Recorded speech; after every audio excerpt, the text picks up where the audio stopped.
Earnings season just started and Trump is already blaming the Democrats for this government shutdown. We have a lot to talk about this week. Welcome back to another episode of SHINANCE. If you didn't know, every week drop a new episode. So if there's any topics or any stocks you want me to cover, feel free to drop it in the comments section below. Let's get right into it. There's a lot. We got a lot of big names coming up this week. Very interesting names. But first, I do want to talk about one of the kind of winner-losers of last week. And shout out to earnings whisperers for this chart. Dope, like with all the logos and everything. Meta Platforms was kind of like the biggest loser winner of last week after they reported earnings. I personally took advantage and bought on this dip. They were down 13%. I just think that Meta is one of those companies that you just take advantage. I think this is the first time since like 2018 the stock had dropped over 10%. So, you know, I've learned as a trader that you have to really know when to buy, because the game is to buy low and sell high. So you want to get in. I know a lot of people be like, yeah, just get in no matter what. Yeah, I mean, sure, everybody has their strategy, but I love me a great entry point. And I feel like that's what Meta gave us on that earnings last week. So I'm swinging it. We'll see. Hopefully, maybe I hold it. We'll see. Maybe I hold it. What would you do? Did anybody drop an M in the comments if you got in on the Meta dip, or if you've been holding Meta? Be interesting to see how many of the people out there are holding some Meta. Like the kid. All right, we got some names this week. Palantir is a big one. Just as far as just our world and where it's going. Uber, AMD, we got Shopify, we got Beyond Meat. If y'all know me, y'all know Beyond Meat. Whew. We got CAVA. I've been watching CAVA. I was in New York the other day, and I feel like CAVA could be a sleeper, y'all. The line was out the door. And let me know if y'all been experienced. Have any of y'all experienced CAVA? Line was out the door. I was there in New York. I haven't been to Chipotle where the line was out the door. There were so many people in there. The food was great. It was actually pretty good. I like the little pita fried chips that they. Listen, I don't know. I'm watching CAVA though. I was actually looking at the stock after I walked out of there. I was very surprised. McDonald's is a big one this week. Robinhood, Qualcomm. Oh, I was a big fan of Qualcomm back in the day. Duolingo, watching them. I just seen Snap. Wow, Snap's on Wednesday. Okay. I don't know about Snap, man. I was on it the other day trying to upload. I feel like I've always had trouble uploading videos on Snap. I don't know why. Who else we got? We got DraftKings this week. Airbnb's a big name. Celsius. TTD. I'm in on TTD. That's going to be on Thursday. Let's see. Hopefully I got some great news. Y'all see me driving a Ferrari next week. Y'all know why. Constellation Brands at the end of the week on Friday. That's a big name. Wendy's. I didn't even know Wendy's was trading. And Canopy Growth. Two of my biggest losses, my biggest lessons in my portfolio investing history are are reporting this week. That's Canopy Growth. I watched that thing rise to the highs of the highs, and I watched it fall to the lows of the lows. Still holding now. And then we got Beyond Meat. So we're still. You know, you can learn a lot from this stuff, y'all, man. I just want y'all to know that. You gotta learn from your lessons. Now, let's talk about the government shutdown. Who is to blame for this government shutdown? The last government shutdown lasted 35 days. And do you want to guess who the president was when that happened? Trumpito. Yes. It lasted 35 days. They held back $18 billion and,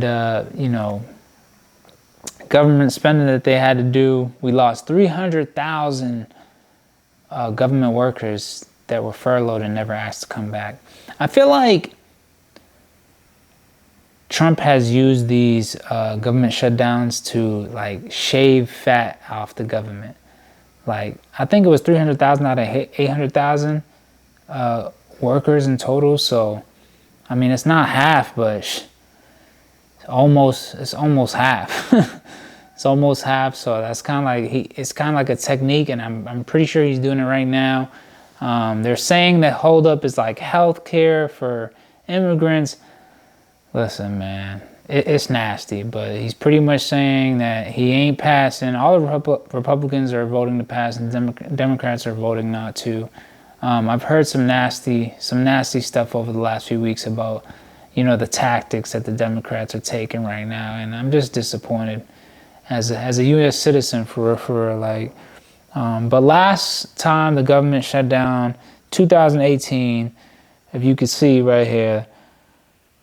I mean, since then, the market has been, this is the SP 500, y'all. Since then, the SP 500 has been rising to all-time highs, and like it's never going to stop. So we'll see. We'll see where everything goes. And I don't know, I'm a little worried, y'all. I'm a little worried. Shout out to Trumpito. Let's talk about how Netflix just made, or is about to make, their stock 10 times cheaper. But not really. So Netflix announced a 10-for-1 stock split. I think you have to be a holder before November 10th. Do your own research. And what this means is that they're going to give you, if you already have 1 share, they're going to give you an additional 9 shares on top of that 1, so that you have a total of 10.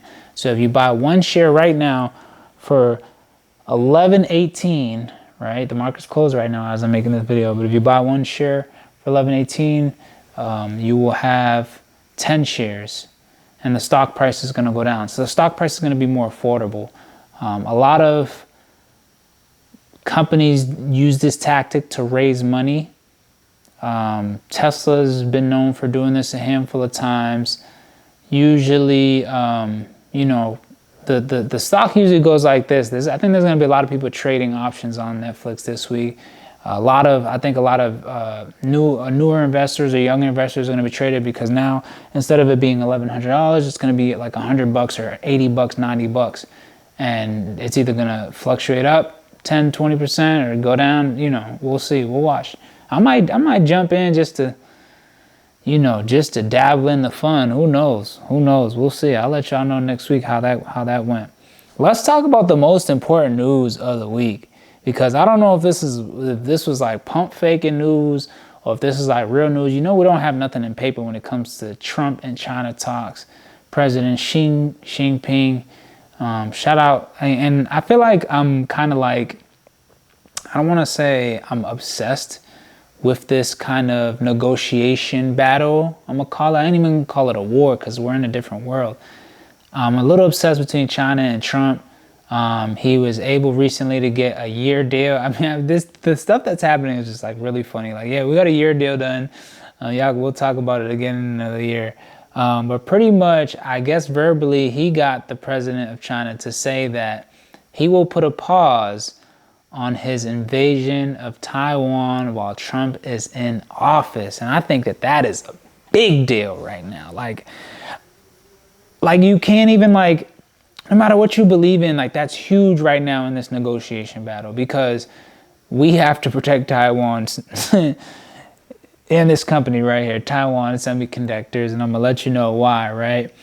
So if you weren't aware, China has had a long-term goal of what they call unifying Taiwan to their mainland. They say Taiwan belongs to China, so they will take them over. And I do believe that when they're strong enough and when they feel like they have the position, and they have the position. Taiwan's an island sitting off their, whole thing. But when they feel the time is right, I think they're going to pull that trigger. And I guess we got a deal saying, they're going to hold off right now. And holding off gives us the time that we need, because Taiwan Semiconductor did a deal with the United States to bring a factory of chips.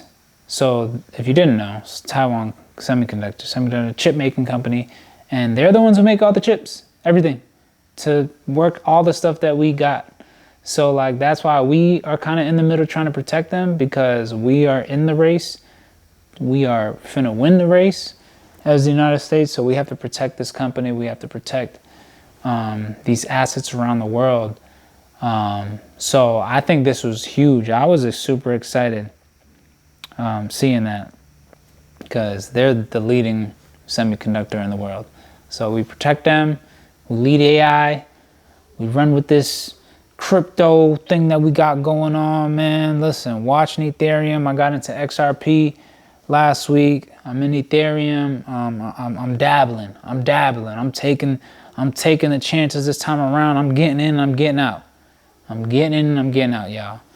Listen, y'all see Ethereum at 3,800. Let me make it a little bit bolder for y'all. They talking about XRP going to the 30s, 50s. Well, man, we'll see. We'll see. I appreciate y'all for watching. Let me know if y'all learned anything in the comment section or if there's anything else y'all want me to cover next week. Always show love. Thank y'all. Hit the thumbs up on this one. Till next week.